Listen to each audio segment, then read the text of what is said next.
To another lean video from the third floor. Today we're going to talk about the items that we check out to the storage account, or that we used to check out to the storage account, but primarily the items that won't fit on the second floor during most of the year, but we really need during the summer. So our old process was to check these items out to a storage account. This account was shadowed, so items did not display in the catalog. The items were stored in the youth services workroom.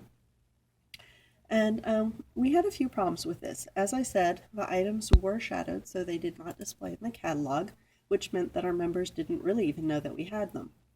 And they were checked out, so they couldn't be used to fill holds, and even if they had been available to fill holds, they were shelved in such a way that really made it difficult to pull them and use them.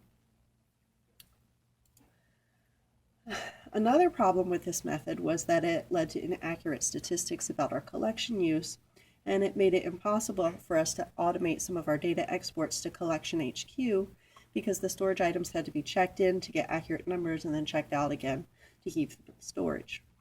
Now, a benefit of this process was that it was fairly easy for youth services staff to run into the workroom and grab items that a member might want. However, the installation of the ready-to-read railroad led to a reconfiguration of the desks on the second floor, which made it much harder for staff to get off of the floor and get things for members in real time.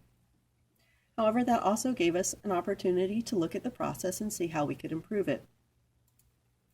So what we decided to do was to build some shelves on the third floor and to, instead of using a storage account, to create a storage home location. So that has led to some improvements in the process.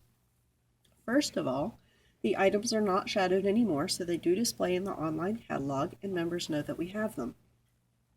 The location note for each item also lets members know how to get the item. They simply need to place a hold and we'll be able to get it to them within 24 hours. And hopefully this leads to an increased circulation of these items.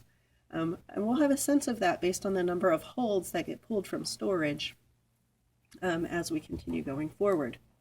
This also leads to, in addition, it's much easier for the circulation staff to pull the holds because they're shelved on standard shelving and they can just add the third floor as a stop in their normal 3 times a day pull of holds. We'll also have more accurate stats about what percentage of the collection is checked out at any given time.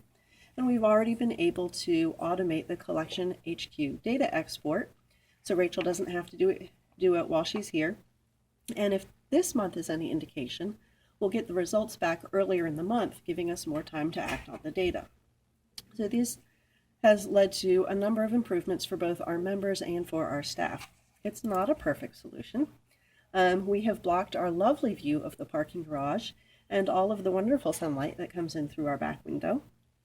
But we do know or expect that all of these items will get checked out this summer, leaving us with empty shelves again, and that will give us an opportunity to, if we decide to do so, rearrange the third floor, moving our cubicles closer to the window and putting the shelving along the archive wall towards the back. So who knows, maybe by then we'll even have come up with more improvements for the process. But so far, that is what we have done with collection storage.